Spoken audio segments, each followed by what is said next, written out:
وہ یہ ہے کہ ہم جب مر کر خاک میں رل مل جائیں گے اور ہمارا ذرہ ذرہ جب زمین میں منتشر ہو جائے گا تو کیسے ممکن ہے کہ سارے منتشر اجزائے جسم پھر اکٹھے ہو جائیں اور ہمیں دوبارہ بنا کر کھڑا کیا جائے؟ اس شبے کی غلطی ان چاروں مظاہر کائنات پر غور کرنے سے خود بخود رفع ہو جاتی ہے جنہیں آخرت کے لیے دلیل کے طور پر پیش کیا گیا ہے۔ سورج کی شعائیں روئے زمین کے ان تمام ذخائر آب پر اثر انداز ہوتی ہیں جن تک ان کی حرارت پہنچتی ہے۔ اس عمل سے پانی کے بے حد و حساب خطرے اڑ جاتے ہیں اور اپنے مخزن میں باقی نہیں رہتے، مگر وہ پناہ نہیں ہو جاتے بلکہ بھاپ بن کر ایک ایک خطرہ ہوا میں محفوظ رہتا ہے۔ پھر جب خدا کا حکم ہوتا ہے تو یہ ہوا ان خطروں کی بھاپ کو سمیٹ لاتی ہے، اس کو کثیف بادلوں کی شکل میں جمع کرتی ہے، ان بادلوں کو لے کر روئے زمین کے مختلف حصوں میں پھیل جاتی ہے، اور خدا کی طرف سے جو وقت مقرر ہے ٹھیک اسی وقت پر ایک ایک خطرے کو اسی شکل میں جس میں وہ پہلے تھا زمین پر واپس پہنچا دیتی ہے۔ یہ منظر جو آئے دن انسان کی آنکھوں کے سامنے گزر رہا ہے اس بات کی شہادت دیتا ہے کہ مرے ہوئے انسانوں کے اجزائے جسم بھی اللہ تعالیٰ کے ایک اشارے پر جمع ہو سکتے ہیں اور ان انسانوں کو اسی شکل میں پھر اٹھا کھڑا کیا جا سکتا ہے جس میں وہ پہلے موجود تھے۔ یہ اجزاء خواہ مٹی میں ہوں یا پانی میں یا ہوا میں، بہرحال رہتے اسی زمین اور اس کے ماحول ہی میں ہیں۔ جو خدا پانی کے بخارات کو ہوا میں منتشر ہو جانے کے بعد پھر اسی ہوا کے ذریعے سے سمیٹ لاتا ہے اور انہیں پھر پانی کی شکل میں برسا دیتا ہے، اس کے لیے انسانی جسموں کے بکھرے ہوئے اجزاء کو ہوا، پانی اور مٹی میں سے سمیٹ لانا اور پھر سابق شکلوں میں جمع کر دینا آخر کیوں مشکل ہو؟ قرآن میں آخرت کے برحق ہونے پر مختلف اشیاء کی قسمیں کس مناسبت سے کھائی گئی ہیں؟ فہرست موضوعات تفہیم القرآن جلد پنجم، عنوان آخرت، صفحہ 162 تا 166، سورہ طور، آیات 1 تا 8۔ اعوذ باللہ من الشیطان الرجیم، بسم اللہ الرحمن الرحیم۔ والطور وکتاب مسطور فی رق منشور والبیت المعمور والسقف المرفوع والبحر المسجور ان عذاب ربک لواقع ما له من دافع۔ قسم ہے طور کی اور ایک ایسی کھلی کتاب کی جو رقیق جلد میں لکھی ہوئی ہے، اور آباد گھر کی اور اونچی چھت کی، اور معزن سمندر کی، کہ تیرے رب کا عذاب ضرور واقع ہونے والا ہے جسے کوئی دفع کرنے والا نہیں، جسے کوئی دفع کرنے والا نہیں۔ یہ ہے وہ حقیقت جس پر ان 5 چیزوں کی قسم کھائی گئی ہے۔ رب کے عذاب سے مراد آخرت ہے، کیونکہ یہاں اس پر ایمان لانے والے مخاطب نہیں ہیں بلکہ اس کا انکار کرنے والے مخاطب ہیں، اور ان کے حق میں اس کا آنا عذاب ہی ہے، اس لیے اس کو قیامت یا آخرت یا روز جزا کے کہنے کے بجائے رب کا عذاب کہا گیا ہے۔ اب غور کیجئے کہ اس کے وقوع پر وہ 5 چیزیں کس طرح دلالت کرتی ہیں جن کی قسم کھائی گئی ہے۔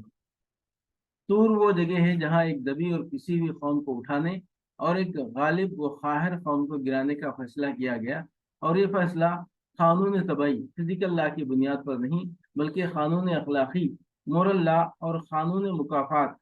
لا آف ریٹریبیوشن کی بنیاد پر تھا۔ اس لیے آخرت کے حق میں تاریخی استدلال کے طور پر طور کو بطور ایک علامت کے پیش کیا گیا ہے۔ مراد یہ ہے کہ بنی اسرائیل جیسی ایک بے بس قوم کا اٹھایا جانا اور فرعون جیسے ایک زبردست فرمان روا کا اپنے لشکروں سمیت غرق کر دیا جانا، جس کا فیصلہ ایک سنسان رات میں کوہ طور پر کیا گیا تھا، انسانی تاریخ میں اس عمل کی ایک نمایاں ترین مثال ہے کہ سلطنت کائنات کا مزاج کس طرح انسان جیسی ایک ذی عقل و ذی اختیار مخلوق کے معاملے میں اخلاقی محاسبے اور جزائے اعمال کا تقاضا کرتا ہے، اور اس تقاضے کی تکمیل کے لیے ایک ایسا یوم الحساب ضروری ہے جس میں پوری نوع انسانی کو اکٹھا کر کے اس کا محاسبہ کیا جائے گا۔ کتب مقدسہ کے مجموعے کی قسم اس بنا پر کھائی گئی ہے کہ خداوند عالم کی طرف سے دنیا میں جتنے بھی انبیاء آئے ہیں اور جو کتابیں بھی وہ لائے، ان سب نے ہر زمانے میں وہی ایک خبر دی ہے جو محمد صلی اللہ علیہ وسلم دے رہے ہیں، یعنی یہ کہ تمام اگلے پچھلے انسانوں کو ایک دن اثر نو زندہ ہو کر اپنے خدا کے سامنے حاضر ہونا ہے اور اپنے اعمال کے مطابق جزا اور سزا پانی ہے۔ کوئی کتاب آسمانی کبھی ایسی نہیں آئی جو اس خبر سے خالی ہو، یا جس نے انسان کو یہ الٹی اطلاع دی ہو کہ زندگی جو کچھ بھی ہے بس یہی دنیا کی زندگی ہے، اور انسان بس مر کر مٹی ہو جانے والا ہے، جس کے بعد نہ کوئی حساب ہے نہ کتاب۔ بیت المعمور کی قسم اس لیے کھائی گئی ہے کہ خاص طور پر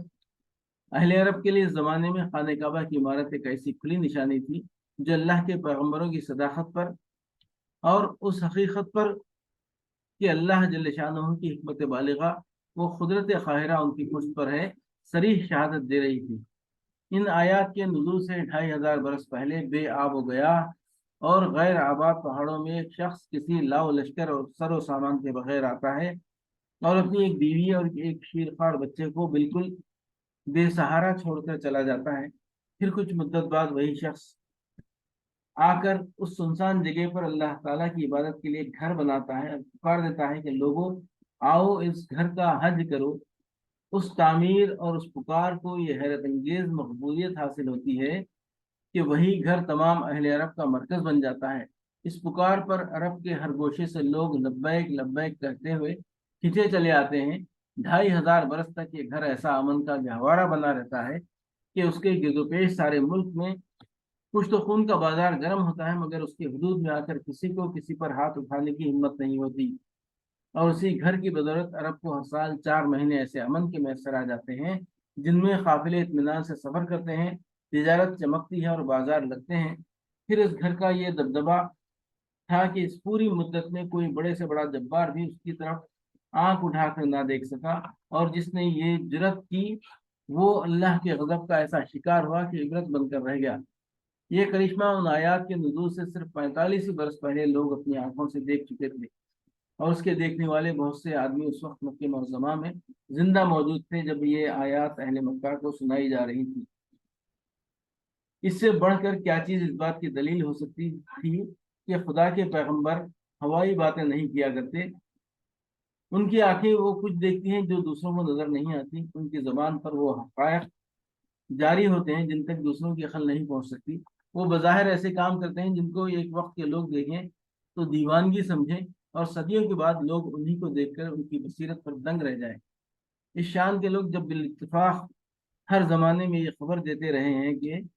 قیامت آئے گی اور حشر و نشر ہوگا، تو اسے دیوانوں کی بڑھ سمجھنا خود دیوانگی ہے۔ اونچی چھت آسمان اور معزز سمندر کی قسم اس لیے کھائی گئی ہے کہ یہ دونوں چیزیں اللہ کی حکمت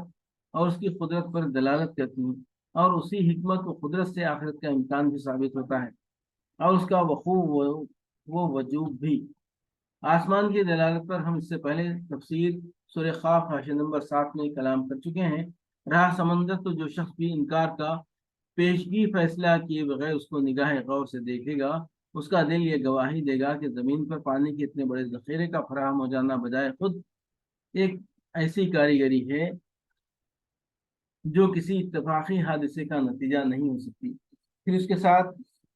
اتنی بے شمار حکمتیں وابستہ ہیں کہ اتفاقاً ایسا حکیمانہ نظام قائم ہو جانا ممکن نہیں ہے۔ اس میں بے حد و حساب حیوانات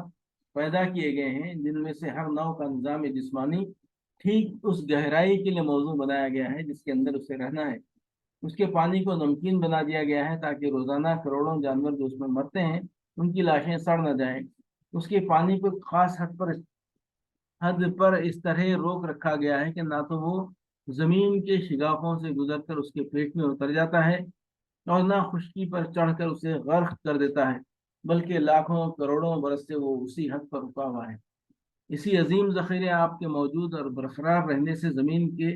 خشک حصوں پر بارش کا انتظام ہوتا ہے، جس میں سورج کی گرمی اور ہواؤں کی گردش اس کے ساتھ پوری باقاعدگی کے ساتھ تعاون کرتی ہے۔ اسی کے غیر آباد نہ ہونے اور طرح طرح کی مخلوقات اس میں پیدا ہونے سے یہ فائدہ حاصل ہوا ہے کہ انسان اس سے اپنی غذا اور اپنی ضرورت کی بہت سی چیزیں کثیر مقدار میں حاصل کر رہا ہے۔ اسی کے ایک حد پر رکے رہنے سے وہ بر اعظم اور جزیرے قائم ہیں جن پر انسان بس رہا ہے،